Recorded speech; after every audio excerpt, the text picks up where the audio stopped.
All right, calling to order the City of West Sacramento regular meeting of the West Sacramento City Council, the West Sacramento Redevelopment Successor Agency, and the West Sacramento Finance Authority, February 20, 2013.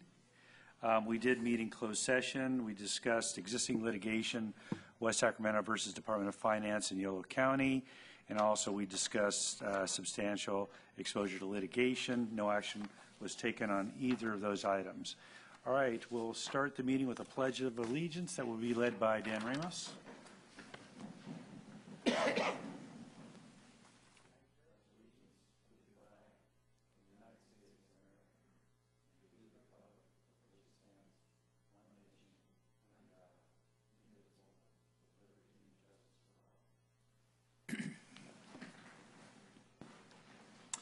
All right, we're going to proceed to presentations by the public on matters not on the agenda. We're precluded by state law from discussing items that are not on the agenda. It looks like we have one speaker tonight, Bill Lowell.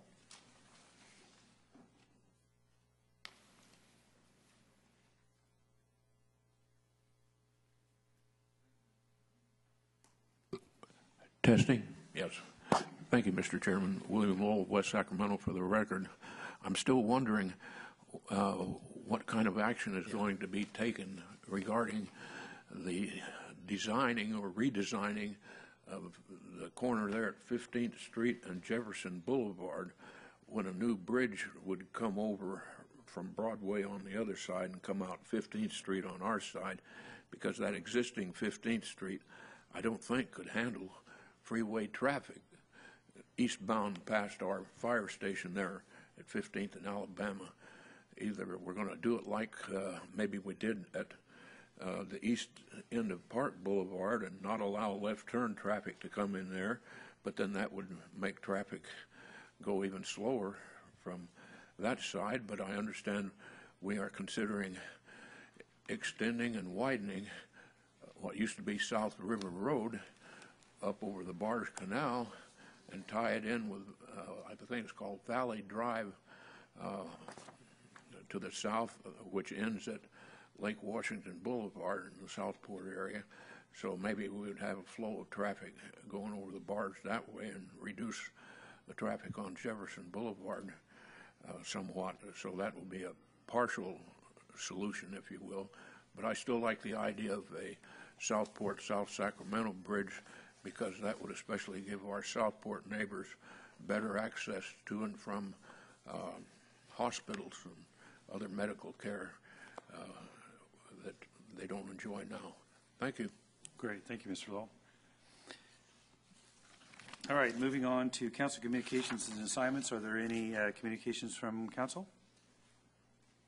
Just one. Just one very briefly. The West Sacramento JPA flood control.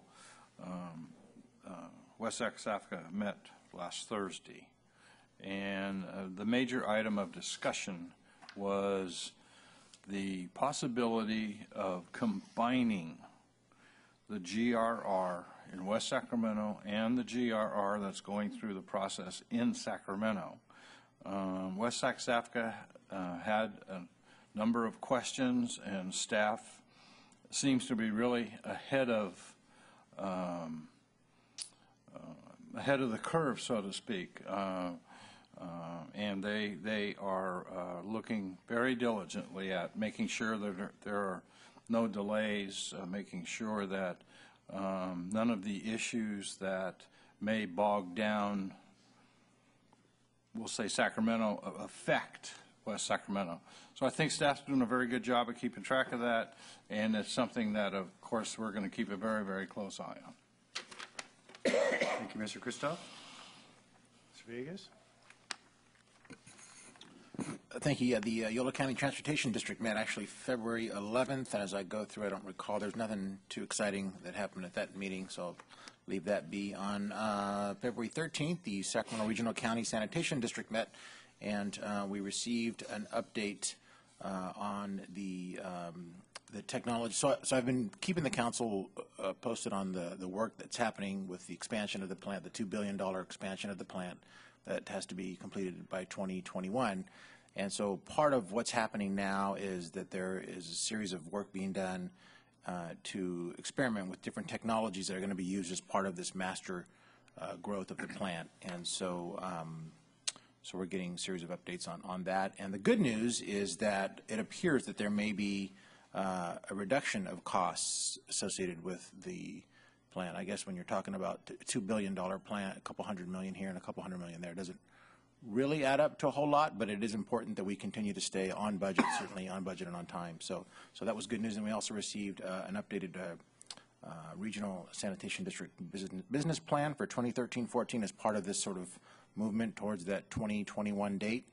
We need to keep a close eye on all the costs associated with this project and all the essential components. And so we received a updated business plan, which is actually a very good plan. It's actually very easy, user-friendly, very easy to read and to understand. So that's it.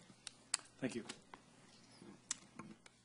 And the Yolo County Solano Air Quality Management District met on February 13th. The most significant item discussed there was the ongoing regulatory effort on mobile agricultural equipment. The issue is going to be replacement cost, and they are looking at coming up with regulations by the end of the year. All right. Council appointments and reappointments. There are none tonight. Item 1C. Moving on to the consent agenda. Items 2 through 7. Are there any items council wishes to pull or have any particular comments? I've got one card to speak on item number 5. 5, and I have a question on 3. 2 and 3 for me.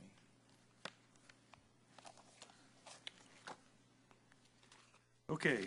Item 2, consideration of modifications to the 2012-2013 budget and authorized position list and related personnel actions. I note that the city manager has provided a update to this agenda item. Good evening. Good evening. So the update is really just a error in a salary that we gave you in the original attachment. So we corrected that salary, and the memo indicated that this new reclassified position, that there would be a provisional appointment. We have a number of people who, under our personnel rules, may choose to apply for a position once we've created it. So we're going to provisionally make an appointment, which the city manager is allowed to do, and then we will open the recruitment at the appropriate time. So Phil, on the personnel actions on the 3rd page of the staff report, it says that the positions that are going to be used for what would potentially be the Riverfront Hotel are extended through December 31st. Then so how does that play out after that? What would be the intended, I mean, what staffing resources Sure. are? So the intended goal, and this has been communicated to the 3 people in these positions by their manager. We have, as you know, some important projects going on right now that because of the budget 2 years ago, we created a limited term position. We extended it for a year because we had the money. We are going to be evaluating as part of the upcoming budget whether we can make those back to regular positions in the next 2-year budget. But we're not at a point where we know that today.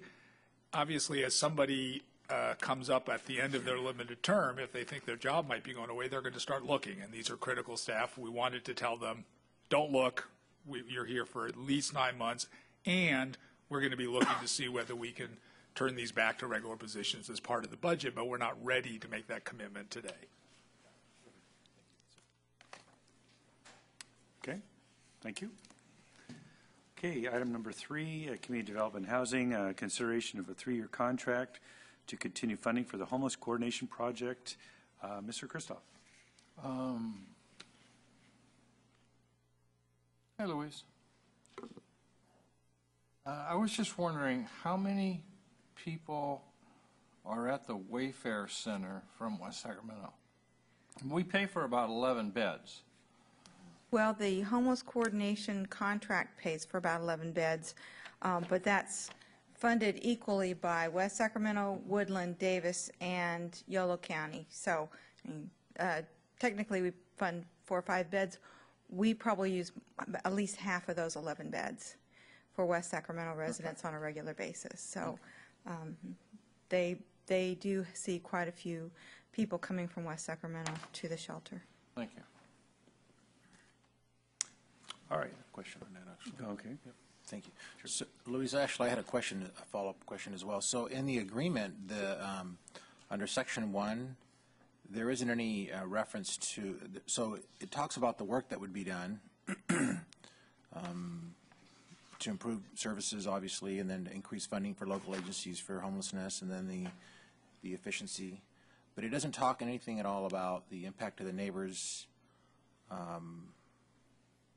which we're hearing a lot about, and I just want to make sure. So in terms of this agreement, and I guess maybe I just need some clarity about what will result in our supporting this effort in light of the recent proposal, or at least the rumor that the Broderick Christian Center looks to expand and wants to add a sizable facility in the neighborhood. And so is there, obviously there's going to be a connection between the work that's going on here, the recommendations that are going to come before the council, and what the Broderick Christian Center is thinking about doing. Do I have that right? It's more than thinking. They have received a $1 million grant from the state for reconstructing a facility where the building that burned down was located, that will include overnight shelter, and they have submitted plans for that. So they're moving forward with that development. The homeless coordination project that you have before you this evening is not directly related to Broderick Christian Center, except for the fact that the halftime homeless coordinator for Yolo County does assist with grant writing for all homeless programs in Yolo County. Okay, well, so maybe I'm jumping to making the connection, and I just want to be mindful that, and I mean, I think I support what's being proposed here this evening, but I am concerned that in the interest of, in light of what the work is or the scope shows, that there isn't that consideration that I certainly have. I want to have some say, or at least some dialogue about the proposal, and I know we're limited in what we can say, and maybe it's a bit of a reach with this item, but with respect to what I think this council talked about a year ago, when it was still rumored about the expansion of those services, I am concerned about the impacts to the neighborhood, and I'm not convinced that that it's the right thing yet. I mean, I might be convinced, but I certainly want to have some dialogue about that, because I've received numerous concerns and questions that are legitimate, and we've just not had that vetted here. But again, I understand our role, and we have some limitations on what we can say or not say about that project. Well, Mr. Vegas, if I may, Louise, it might be appropriate to take that discussion about Broderick Christian Center to item 8. I think there might be a little better nexus, and we're prepared to talk about the project then. Okay. Yeah, that's fine. I just wanted to make sure that I'm not setting the stage for what then becomes more difficult conversation to have. But I think in understanding where you're trying to take this, I'd support what you're proposing. Yeah, thanks. Good with that? All right. Yep. Thanks. Item number 5, we have one comment to speak on that. Dan Ramos.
Thank you, Mr. Ramos.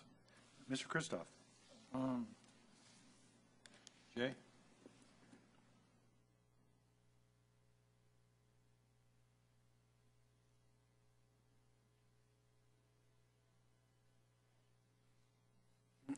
Good evening.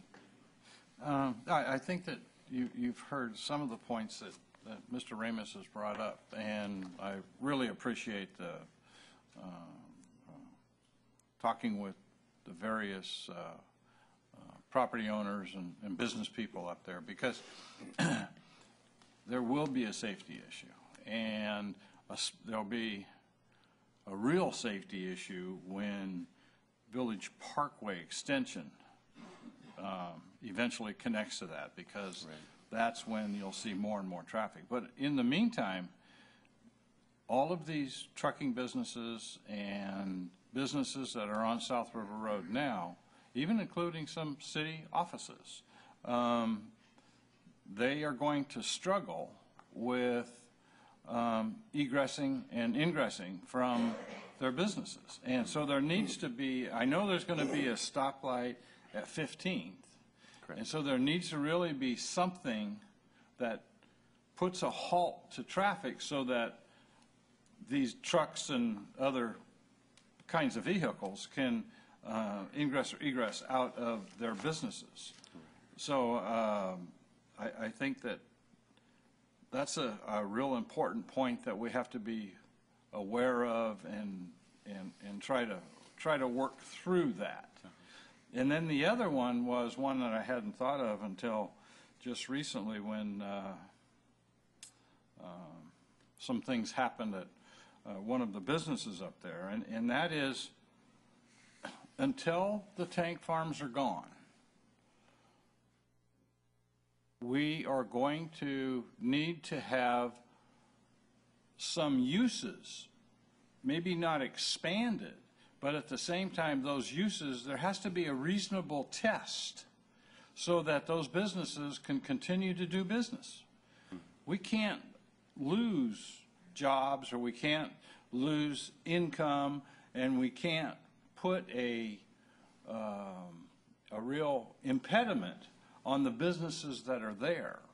And so I certainly want to hear about any of those kinds of issues, because we are going to need to transition. I mean, we put this plan in place 25 years ago, 20 years ago, I think it was, for the transition.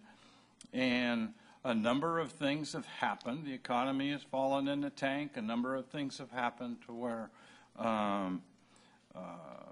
they haven't transitioned. And the property values are going to have to increase at a certain rate so that it makes sense for those businesses to relocate, so that they can in turn do the things that they need to do as far as their businesses are concerned. But at the same time, I think that we really need to have a whole new discussion on what we are going to allow and what we are going to do so that existing businesses aren't harmed, and in fact the city isn't harmed. One of the other questions I had was in one of the paragraphs here. It said that extension project that removes the Village Parkway extension and South River Road expansion. I didn't know that we were going to remove a Village Parkway extension. From this project, we are. The scope of this project is basically the bridge, the tie-in on each side of the canal, and then 15th Street. We're not extending Village Parkway at this time. So we just want to make it clear that we're not doing Village Parkway right now, because that was part of the ultimate project, is to do Village Parkway and also change South River Road to 3 lanes. Okay. You might want to go 2, you know, but I mean, it's, okay, I see where you're headed on that, but even in the discussions that I've had just circulating around town, recently, there'll be a firestorm to connect Village Parkway to that bridge. I'm sure there will. People are really looking at getting off of Jefferson and another way to get up onto the freeway, and they're looking at South River Road. So. Okay.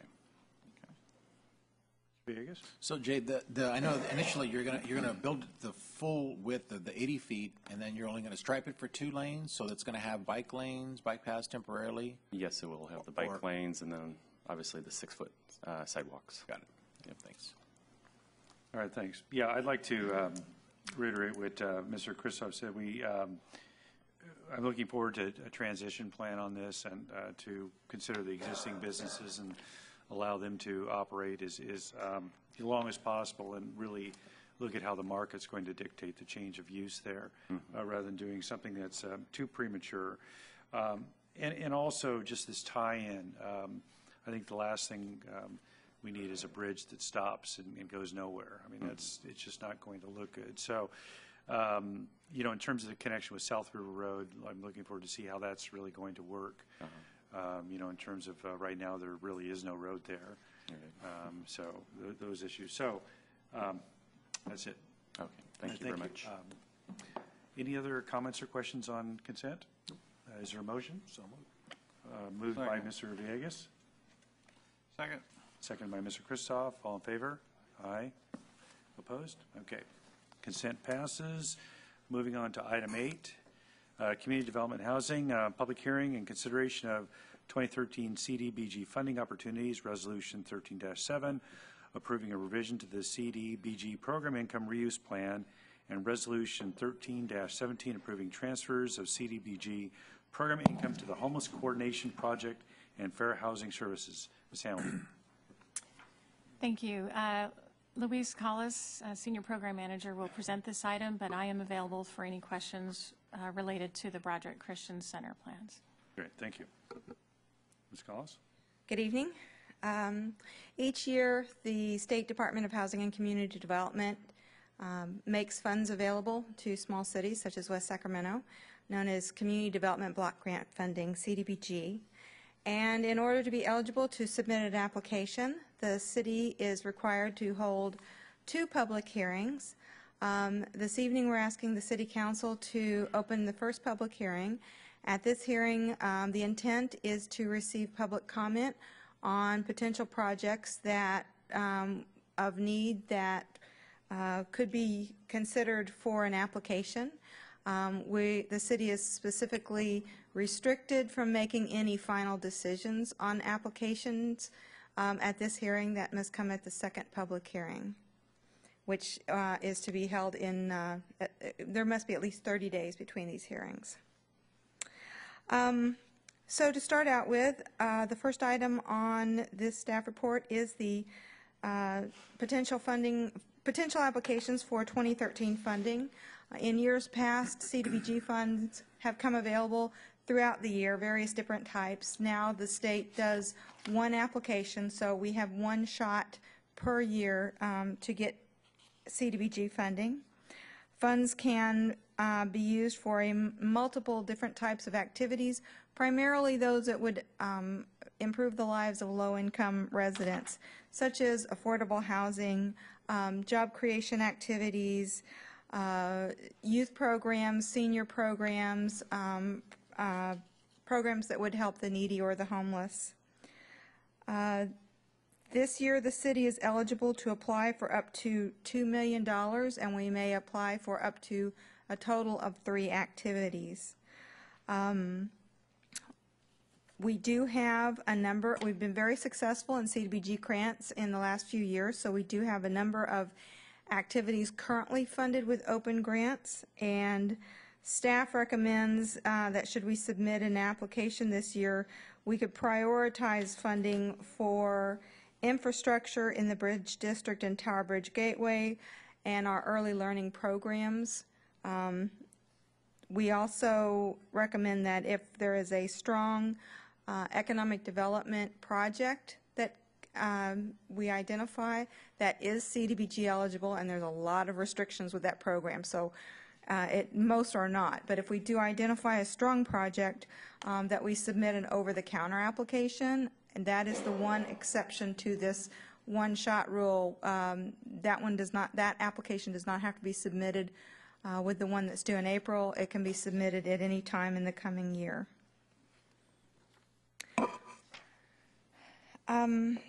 Are there any questions from the council on the CDBG NOFA process or funding priorities for this year?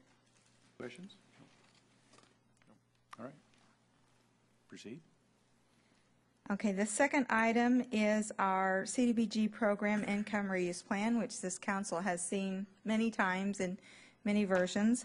We're asking a complete revision of the reuse plan. This governs how the city uses funds that are returned from CDBG funded activities, such as when we do housing rehab loans and we get loan repayments, or business loans and business repayments. Currently, our old plan places all program income into the housing rehab revolving loan fund. We ask that that policy be continued. The reason we need a brand new plan, though, is that HCD has created a new template that we are being required to follow. We basically can only choose which revolving loan account that we want our money to go into, and we can also choose whether or not to allow ourselves the option of requesting a waiver to use CDBG program income for up to 2 activities that are not covered in our reuse plan. And staff is recommending that we do allow ourselves that waiver if desired. Do you have any questions on the program income reuse plan? What kind of revenue does the plan generate? We generally get in between $150,000 to $200,000 a year. Is that enough for a rehab plan? Well, our housing rehab program, our single-family rehabs, maximum loan is, I think, $70,000. So we can do several loans with that per year. Okay. I see where you're going. Okay. I do, but I'm not sure at what point is the best time to ask them. I'll just sit tight until the end. All right. Okay. And the final item is the use of a program income waiver, provided the council approves that the program income reuse plan with the waiver option. And in the city's budget, both last year and the current fiscal year, we had funded fair housing services and the homeless coordination project contract from CDBG program income, but we've been restricted by HCD from using that because they had initiated this waiver process that has taken much longer than they told us it would to get approval for. Now that we have approval to use it for these 2 activities, we're asking for council approval. This requires the revocation of a previous resolution from almost 2 years ago, which is Resolution 1180, because that mentioned both fair housing and landlord-tenant services. We're asking that the new resolution fund only fair housing so that our second activity can be used for the homeless coordination project contract. Louise, is Yes. this homeless coordination contract, is it the same as number 3, agenda item number 3 Yes. for the homeless coordinator? Yes.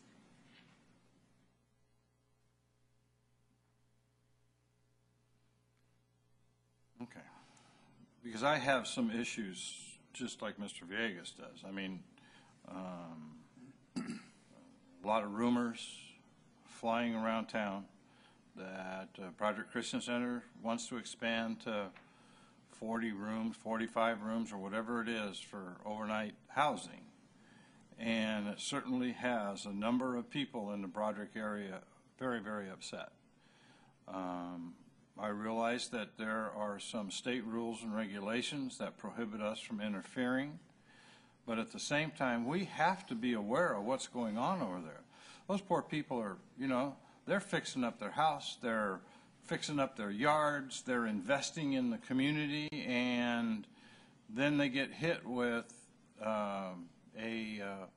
the possibility of a facility that just really creates havoc with a lot of communities. I'm not saying this one would, and I'm not saying all of them do, but all we have to do is look across the river, and we see what is happening with Loaves and Fishes and some of the other things. I mean, and it's sad to what has happened to that portion of their city. As far as driving businesses away and causing confrontation with property owners and residents and different things. And I don't want that to happen here. And somehow or another, I need to have the assurances that is not going to happen here. What are the policies that are going to be put in place if something like that wants to locate in the Broderick Christian Center site?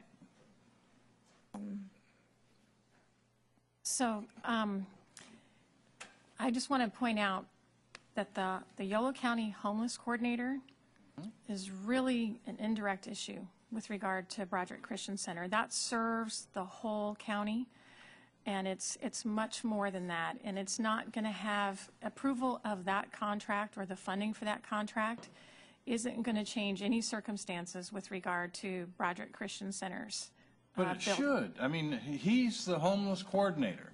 He should have some influence over Broderick Christian Center, at least I think he should, over Broderick Christian Center, how they operate. The homeless coordinator position is a Yolo County position, and her primary responsibilities are twofold. One is to provide service providers with information. So she does a lot of training. She does a lot of consultation with HUD to make sure that the service providers in Yolo County are aware of HUD changes and HUD rules and best practices. Her second function, which is to be a coordinator for the HUD grants that require regional coordination, bringing in hundreds of thousands of dollars every year. So in that sense, she assists Broderick Christian Center, but she's not their director. She's not over their board.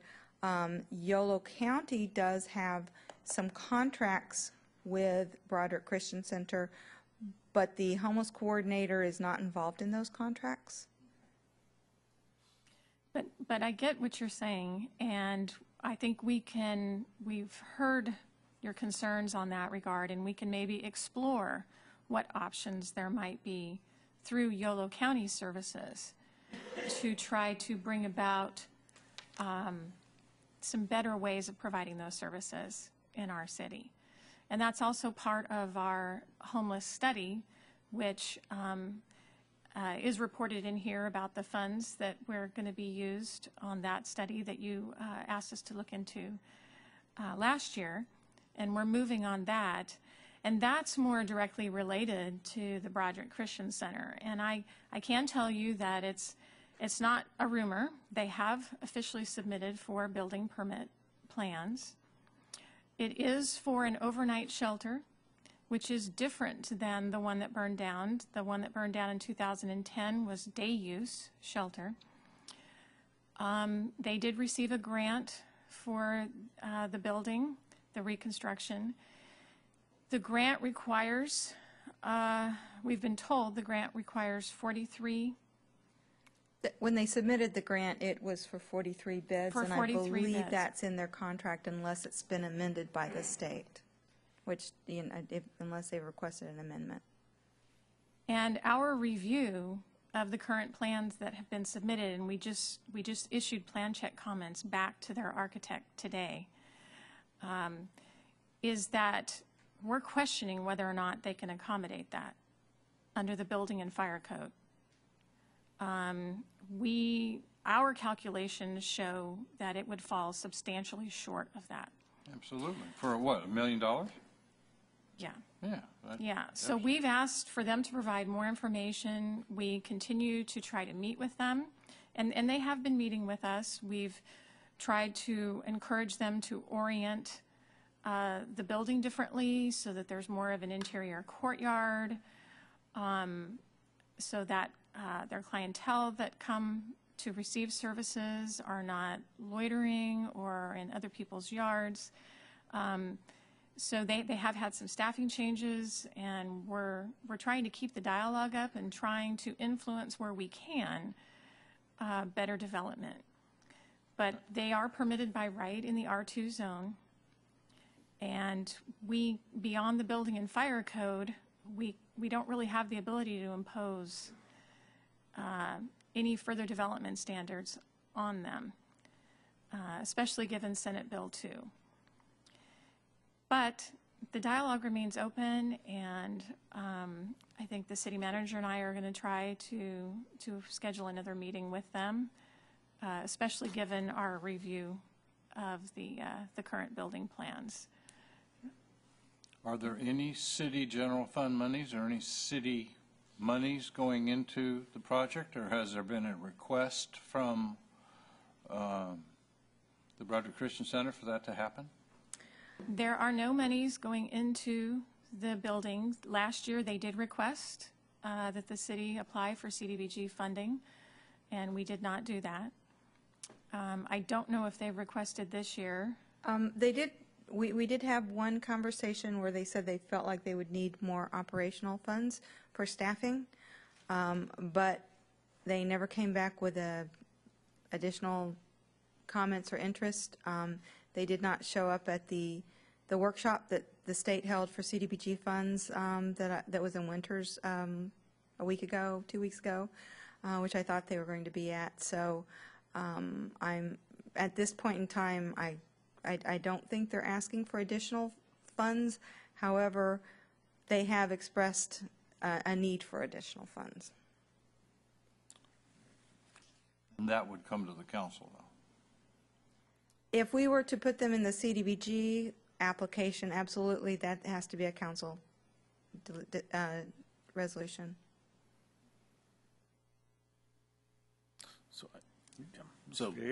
So thank you, Louise. I know they're super complicated. I know you put a lot of time and energy in trying to figure out how to manage all these different pots of money. I just want to reiterate my earlier concern,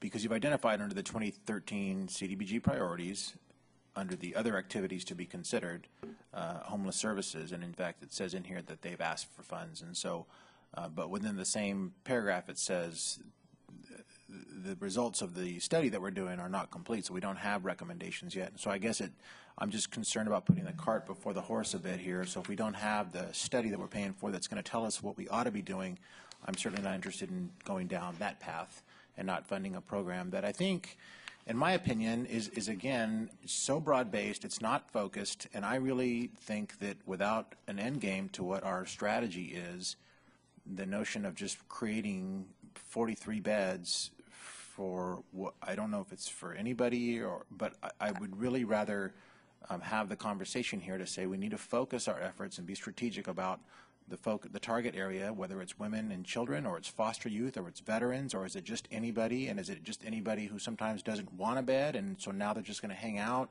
And so those are the concerns that I have that I think have to be brought to this council for consideration. Certainly if we're going to get in bed with an applicant that applies for funding and doesn't have the full plan, as you said, laid all the way out.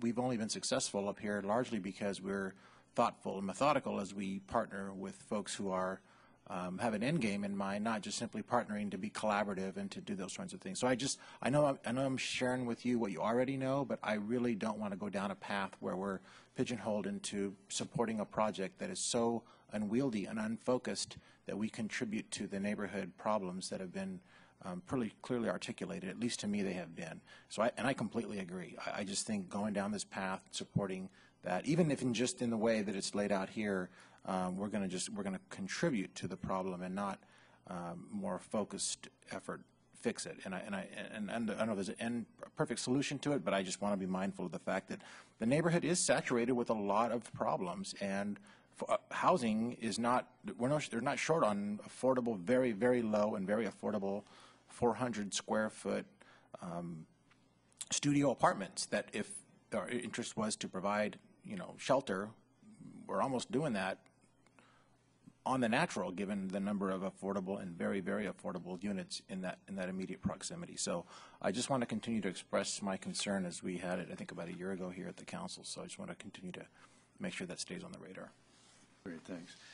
Yeah, I'll chime in as well. I think it really shows the need to have the study of what's going on in West Sacramento to help us articulate what we're doing here, and that we can't move forward without having some kind of information as to what what it looks like for us on council to be able to help both the neighbors who are obviously having an issue here, and also what we're going to be doing about the homeless situation anyway.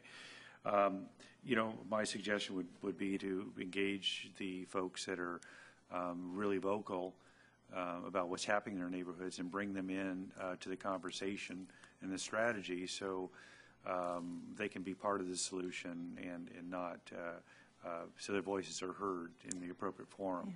Yeah. Our intent is to have the consultants do several meetings, at least 2 or 3 meetings with residents in that area, because they are highly impacted by homelessness, and they have expressed their concern, and we want to address that. Very good. Anything else before the public hearing? May I? I'm sorry, Sure. I'm out of order, but I forgot to mention one thing. The Economic Development Advisory Commission met last night, and therefore their recommendation was not in the staff report. But I just want to let you know that they did approve the staff recommendations. However, they voiced concern that we focus our CDBG funds on projects that are in the City Council's strategic plan. Most of the strategic plan items this year are very large projects that really, the whole project may not be CDBG eligible, but pieces of it might be as we get further down along the road. But at this time, we don't see that any of those would be directly eligible. They also asked to be informed that if any other programs or projects are identified this evening, that we forward that information to them so that they can be aware of that. Thank you. Any other comments? All right, we're going to open the item up for public hearing. This allows anybody here who would like to speak on this item to come forward. Seeing none, closing the public hearing and returning to council for further deliberation or motion.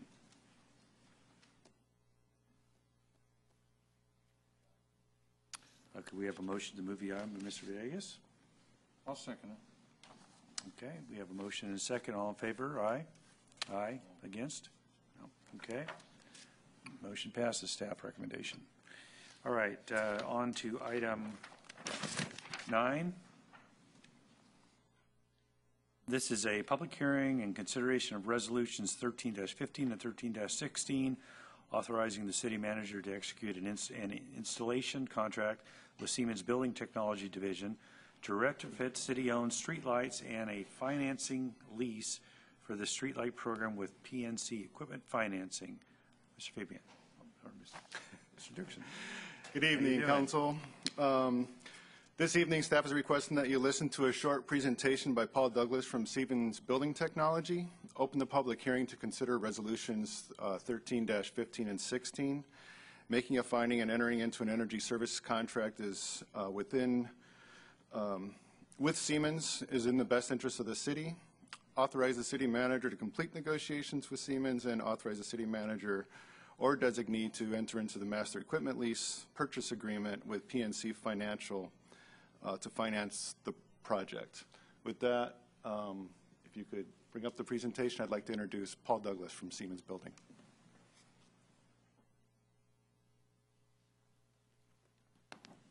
Thank you, Paul. Members of the council and city staff, thanks for the opportunity to present. As a employer in West Sacramento, and with several offices, we'd be proud to be a partner with the city to enter into this project. If You going to put the slides up there? Great, thank you. I promise I'll be brief. You can go to the next slide. Why streetlights? Certainly, Paul Dirksen did a great job. Really, I can say that he has set a great standard for looking at streetlights as an energy savings measure for the city, and also reaching out to the city to have them input in terms of what sort of streetlights they would be interested in. And it's something that we're going to use for a number of different cities out here in Northern California. But generally speaking, why? We're looking at saving energy. I mean, it's essentially an opportunity to reduce energy. PG&E endorses it with reduced rates for the city, and it's certainly a longer carbon footprint, lower carbon footprint for the city on top of improved public safety. Next slide. So what we're talking about here is really no upfront costs whatsoever on the part of the city. The entire project, the debt, the amortization of the debt, and the construction is financed by the energy savings. So the energy savings are coming through rebates from PG&E and also a reduced rate on the part of going from high-pressure sodium to LED streetlights. So if you entered into a contract with Siemens, we'd be turnkey, sole source accountability for this project. We have an extensive experience in terms of working with Public Works, with their oversight. We always say it's the city's project, it's not our project. We're recognized public safety that we don't want to impede traffic and really come through in terms of the full project being completed with no change orders, a firm fixed price for the city. The other important thing is that we've negotiated a tremendous rate, which will be 3% or less, and also we will certainly use local contractors. We believe in providing, as the general contractor, providing opportunities for local contractors to be our subs. So it helps local job creation as well as reducing energy and addressing AB 32. Next slide. Just a little bit about what we've done in the past. Cities like Millbrae, Cupertino, Merced, and Vacaville have already entered into agreements with Siemens for energy performance contracts. On top of that, and included in that, are LED streetlights. Certainly, with all the new technology innovations, it's really something to capitalize upon. We currently provide maintenance for over 380,000 streetlights. Next slide. So just the value prop, it's certainly a 37% savings with LED. It's a $1.4 million project. Positive cash flow from year one. Only positive impact to the general fund. You're going to harvest a rebate of $383,000 from PG&E. And we're a local company, and we want to use local contractors for the project. That's basically it. This is just an example. We'd love to put Mayor Cabaldon up in a truck and install lights, but we did this PR example in the city of Merced. We showed all the local contractors that we used for the entire city project and had a special event. And I think it's really important to show and illustrate, especially when we think about the whole Greenwise joint venture, and Julia Burrows, I believe, is going to speak about that, but it's really a leadership position that West Sacramento can deliver. Thank you very much. Okay, any questions? So the real trick will be, can you get them hoisted up really high and then drive them around town like that as he's fixing the lights? If you can stay in there, that'll be the real trick. There you go. Yeah. Question on the high-pressure sodium and the lumens with the LED. What is it comparable? Because I noticed in the staff report there could be more light poles put in to accommodate this. Yes, sir. We make sure that the lumens are at city standards. So generally speaking, the LED is just such improved technology that the lumens will be less in terms of wattage, but the overall, it's a white light as opposed to a yellow light. Public safety, I mean, there's a lot of very comprehensive studies that we can provide that show that LED are much improved in terms of just the overall visibility for nighttime, as well as recognizing colors, recognizing people's faces. So for your fire and police people, I mean, certainly be a huge asset. But as far as you're not going to require any more poles or any more installation in terms of, you can use the existing ones. Okay, great. Okay. Yeah, so I mean, obviously, I know the attorneys have looked at all the legal language to make sure that the city's in a good position with this. So functionally, you just actually go out, you replace these lights. I know you've done some studies to show that the lighting is, the neighbors that have used, I think somewhere in the staff report it said those neighbors that had them replaced in their neighborhoods actually thought it was just as good or better than the lights they had before. So unless I've misspoken. Oh, absolutely. Okay. No, that's correct. And so, so these are the lights that stay, I mean, because it seems like some lights, and I don't know if it's by design or they're just going out, they just go out after a while. I mean, certain times of the day, evening, they just go out. And I don't know if that's by design or That is not by design. That's a lot of times the old photo cells. Okay. So the installation will not only be the LED fixture, but also the photo cells that capture the light that will turn them on during the day. And also we find over and over, all due respect to PG&E, we find all kinds of issues. We will do a comprehensive audit with GPS at each individual location and make sure that each one of them are working, and also that the city is being billed properly for the lights that they own. Yeah, so your point about, with all due respect, so because we have a lot of street lights, it seems like in the last couple of years, and the copper thefts that have been occurring, so we have a lot of lights that just don't work at all, and those are sort of way on the low end of their priority list. And the ones that do burn out, obviously they're changing them as they go along. But you're not talking about doing it citywide.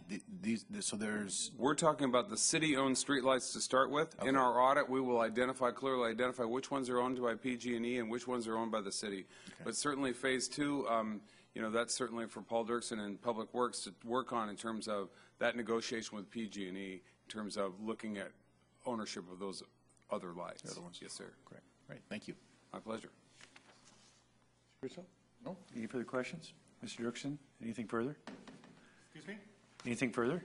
Paul covered a lot of the issues. I just want to make sure that you understand. I mean, so they are looking at local vendors. Republic is our standard vendor, which they're looking at. Also, Collins Electric. We will have the last say. They're going to actually ask them to submit a proposal, but we'll have a opportunity to participate in that ultimate selection process.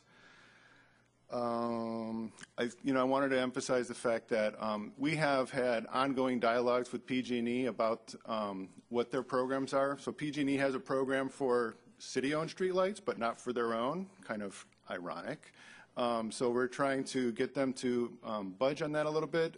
Our ongoing conversations with Siemens is that there may be opportunities to try to ramp up those conversations with Siemens in tow to try to make that happen. I just want to let you know that if this gets approved this evening, what will happen is that Siemens will go out and conduct an audit. We've been working with the city attorney's office to finalize the contract language, most of which is dealing with liability and insurance issues. And then they will assist with the rebate applications, and they'll commence ordering the lamps. John Sneed is in the audience this evening. He will be the project manager for the on-the-ground installation.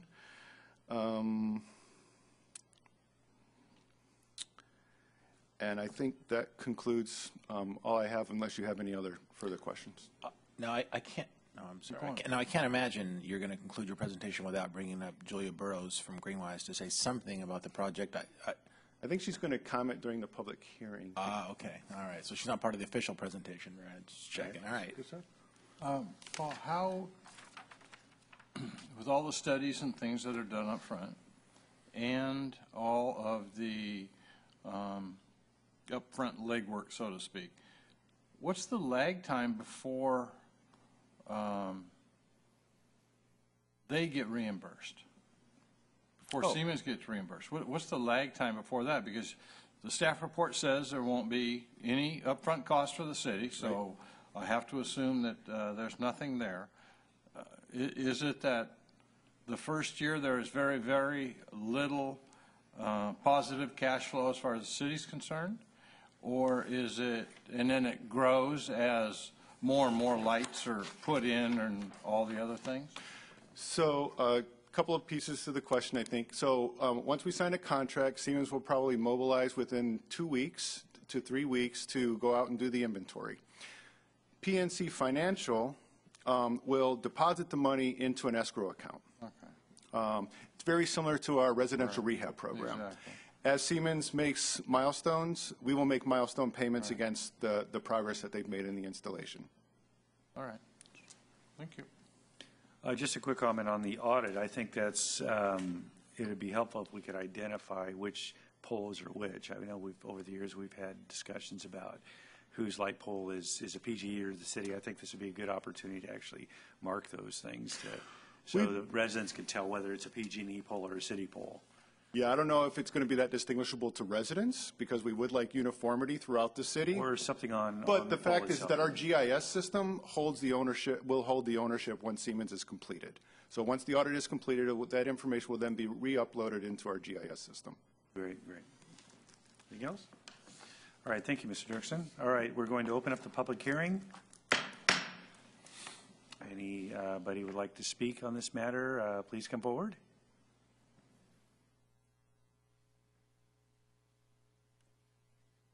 Good evening. I'm Julia Burrows. I'm the President and Executive Director of Greenwise Joint Venture, and it's an honor to be at your council meeting this evening. I run a regional nonprofit that's working to transform our region into the greenest in the country and a hub for clean technology, and it's projects just like this that are going to help our region do that. And I have to say, I go to a lot of meetings to talk about doing projects. It is so nice to be at a meeting where you're actually going to do a project and you're taking action to do that. Your streetlight project is a perfect example of leadership. I love the local job angle, and I know you have Barbara Hayes here, and we both sit here and nod our heads. Thank you for growing the green economy in the region. You're going to save your taxpayers and your ratepayers money. You're going to reduce emissions, so complying with SB 375 and AB 32. And the demonstration of the LED technology is something that we will watch. You have a partner in UC Davis Energy Efficiency. I know Siemens works with them. So you'll be demonstrating that for the rest of the region. And you're a local government leading by example. So your action tonight puts you ahead of your neighbors to the north, the east, and the west. And we will shine a spotlight on this to encourage through peer pressure the other cities to do exactly this project.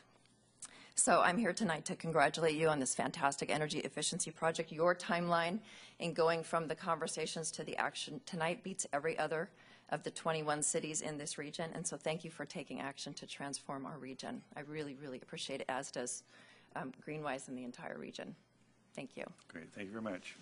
Julia, we're not really that competitive, but thank you for sharing how Oh, yes, you are. Everybody else. Best Sacramento I have heard in many meetings where other mayors have been. So we will be happy to shine that spotlight and make sure the other cities follow your lead. Perfect.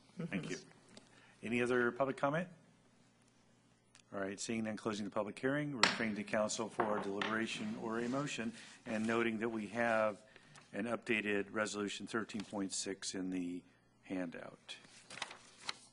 I would move the item, including the updated attachment. Is there a second? Second. Mr. Kristoff seconds. All in favor? Aye. Aye. Opposed? No. Okay, that motion passes. All right, on to item number 10. Consideration of Resolution 13-10 authorizing the execution and delivery of a fiscal agent agreement, a bond purchase contract, an escrow agreement, and a continuing disclosure agreement authorizing the issuance of bonds, approving the form of the official statement and distribution thereof, and approval of the related actions. Mr. Bluebird. Well, we brought this item to you on January 23rd and gave you the overview of the savings that we could achieve by refunding bonds that are outstanding in CFD 20, or the Bridgeway Lakes 2 subdivision. So tonight's action, is to approve Resolution 13, or adopt Resolution 1310, which approves various actions that will allow us to issue what we call the 2012 or 2013 refunding bonds. So just a couple things I'd again reiterate about this refinancing. It would not extend the term of the debt beyond the existing term, which is 2035. That's a big goal of ours, always not to kick the can down the road in terms of our terms on our refinancing. And then also, there's also the condition in your action tonight that the savings have to exceed 3% net present value. And so, things always fluctuate from week to week, particularly when you do a deal like this. It's going to be a market rate deal and really subject to whatever's going on in the municipal market at the time that we go for sale. So right now we're planning to do the bond sale a week from now, exactly a week from now, and we hope to do well. But again, we'll get back to you at the end of the sale to let you know what our actual savings are. With that, tonight's action is, again, requesting approval of the issuance of the refunding bonds and various actions approving execution of documents that are associated with that refunding. Well, thank you. Any comments from council? Nope. Looking pretty good. Always good. All right. I'd move the action. Okay. Second. Second. All in favor? Aye. Aye. Opposed? No. Okay, motion carries. All right, thank you, Mr. Bloomberg. All right, on to item 11, consideration of resolution 13-9 supporting the next economy capital region prosperity plan. And who is, this is Ernesto. Good evening, Council. Tonight we bring forward the economic development strategy for the Sacramento region called Next Economy, and ask the Council to consider adopting Resolution 13-9 in support of the Next Economy Capital Region Prosperity Plan. The Next Economy effort began back in 2011 with various public-private partners coming together to focus on ways to accelerate job creation and investment in the region. And this plan highlights many of those actions. And tonight we have Barbara Hayes, President and CEO of SACTO, and she's joining us this evening to give a short presentation about the Next Economy and where that is today, and she can answer any questions. Thank you.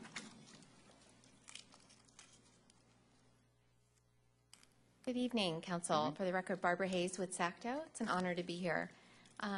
As Ernesto mentioned, about 18 months ago, a group of business and community leaders got together and realized that the Sacramento region in general had been especially hard hit by what is now called the Great Recession, and that if we were going to control our destiny, so to speak, coming out of it, we needed to all be pulling in the same direction as a region to accomplish unified goals. So what started out of a dinner discussion, quite literally, turned into an 18-month regional planning process through which many community meetings were held, a lot of outreach, a lot of opportunities for involvement both from the public, private sector, academia, and all parties really across the region. And what we have come to at this point in time is the development of a regional economic development strategic plan that focuses on 5 core areas. One is building the innovation environment.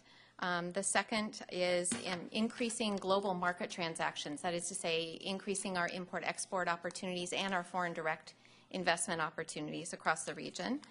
The third component of the plan involves industry clusters and really focusing regional efforts around specific industry clusters where this region has a high degree of specialization.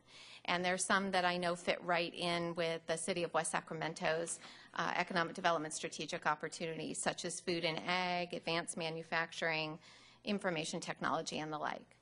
The fourth component of the plan realizes that we're nothing if we don't have world-class talent to be able to provide employees for the businesses that we want to attract. So given our rich infrastructure in higher ed in the region and some of the best K-12 school districts in the state, we aim through this element of the plan to actually connect our educational institutions with the businesses in the region so that the students see opportunities and the businesses, quite honestly, see opportunities in the students.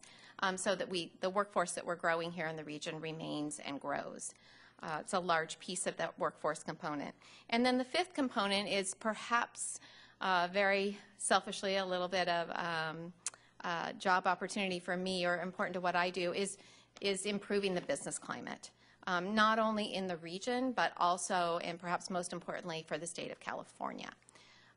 So what we're doing now is we've developed the plan, again, with lots of region-wide input, and we are going to launch the plan or release the plan in full publicly on March the 19th. And what we're hoping to do is get resolutions of support from all the jurisdictions in the region, as well as from private businesses, in the form of teaming agreements on the private business side and in the form of resolutions of support from the local governments. So that's what we're here tonight to ask for your support. Happy to answer any questions. Great. Any questions? Just First, thank you for coming this evening and sharing the plan with us. This is a great plan, and I remember the early conversations about it, and it certainly has grown. I love some of the components and the different strategies that are in here. So can you just talk a little bit about one of the bullets under the fourth, the grow and maintain world-class talent base? And I know our connections to the schools and there's other organizations in the region that are working to try to make sure that we don't lose that talent base and that we continue to make sure that our students are studying where the jobs are going to be, right? Because they talk about fourth graders are studying for jobs that don't even exist yet, that whole idea of that. Yeah. So how do you bring the schools in? How do you make sure that they're hearing the message about what that next economy looks like? Well, I'll answer two ways. The first is through the development of a talent attraction strategy. There are regions around the U.S. that have done this before, so it's not inventing the wheel, but it's looking at ways that we can better connect the classroom learning, quite honestly, probably going down as far as junior high, all the way through our higher ed, connecting those students and, quite honestly, the teachers and professors with the businesses in the region, and likewise taking business people and putting them into classrooms. That's kind of at the core of it. There'll be lots of different elements, but it really is connecting. And you're right, there are organizations in this region such as NextEd and others who are the experts or the front line, if you will, in this effort. The second way I'll give you an example is actually something that's happening right now in advance of the public launch of Next Economy is through the work that we do at SACTO in the business recruitment side, and then together with Meg Arnold, who heads up SARTA, the Sacramento Area Regional Technology Alliance, the innovation organization, or the organization that works with startup companies. We have heard anecdotally and just recently confirmed that, and it's not going to be a surprise to anybody, that there's just a shortage of IT talent in the region. So we've recently, between Meg and myself, met with a CIO, CTO, Chief Technology, Chief Information Officer group that Meg hosts through SARTA. And we've mapped out or identified 3 different areas where we can do that connecting. And to a person, and there are 15 businesses represented in the room, the likes of Pacific Coast and Raley's, and Hewlett-Packard is in the room in a very big way. To a person, to a company, they have committed to do that cross-pollination, if you will, is to put their business leaders into the classrooms. In fact, they're eager to do that. And then similarly to offer opportunities for internships, and do it in a very unique, coordinated way across the region so that we can touch all, not just the Folsom schools for Intel and Roseville schools for Hewlett-Packard, but to open it up wide. So it's important not only, again, at the junior high school level, but also what we're finding is as excellent as UC Davis is and Sacramento State and even Chico, and I throw Chico in because Intel recruits more engineers from Chico programs than any other institution of higher learning in the U.S. And we're going to go ahead and grab them into our region as well because that's a talent base that we can claim as well.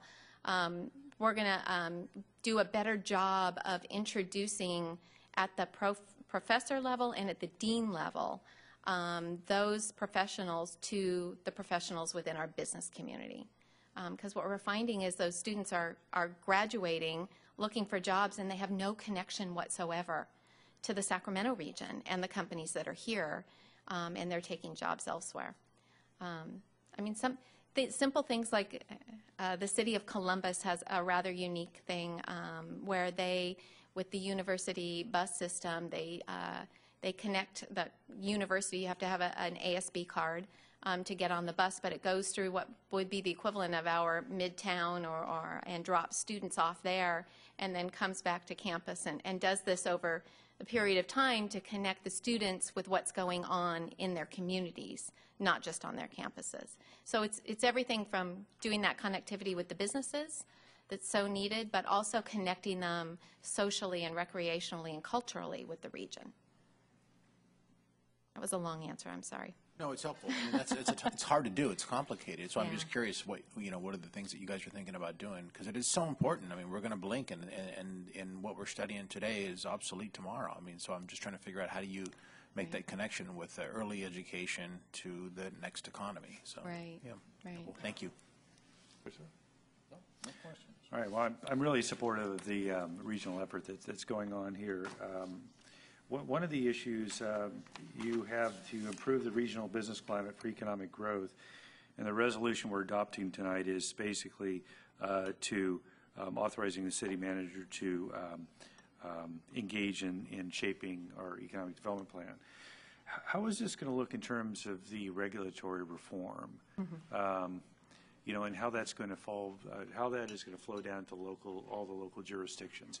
I know there's talk of advocacy and working with electeds on these issues, but is there going to be a process of identifying some consistencies and regulatory schemes that seem to work better than others, and make recommendations along those lines? Yeah, I think everything's on the table. So it's not only looking at the timelines for permitting and regulatory hurdles within the region, but also at the state level, and definitely taking a more proactive approach to impacting regulatory change, so it's more business friendly. The Metro Chamber of Commerce will be taking the lead on the public policy and advocacy piece, and I think we have yet to figure out what the correct body is to engage the local jurisdictions. I'm mindful of the fact that SACOG exists and you all gather there on a regular basis anyway, so that seems logical to me. But that's something that will be worked out as we get down the line pretty quickly, not a long term down the line, but pretty quickly, because that's probably the most impactful piece of this whole plan is getting that right and moving the dial on the business climate. I would agree. All right. Any other questions? All right. Thank you. Thank you. Ernesto, do you have anything else? All right. So we have a motion. Do we have a motion to approve the resolution staff recommendation? Motion moved by Mr. Christoph, seconded by Mr. Vegas. All in favor? Aye. Opposed? Okay, that motion carries. All right, on to council calendar.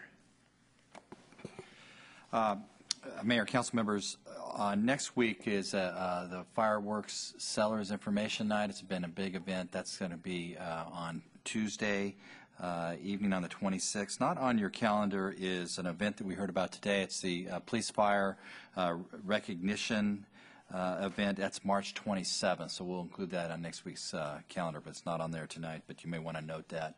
We're also working with Senator Steinberg's office. We've talked about this in the past about a tour in West Sacramento, trying to find a Friday that works for him. Just want to let you know we're still working on that. We're now in May, so we're looking at May 3rd for the senator. And so as soon as we get a date, we'll let you know. We're moving it out. Thank you. City attorney report or city manager report? Nothing. Nothing? Okay. City attorney? Okay. Staff direction from council members? None? All right. No. Mr. Christoph? No. All right. Nope. Any future agenda item requests by council? No. Is there a motion to adjourn? Second. Second. All in favor? Aye. Okay, motion adjourned.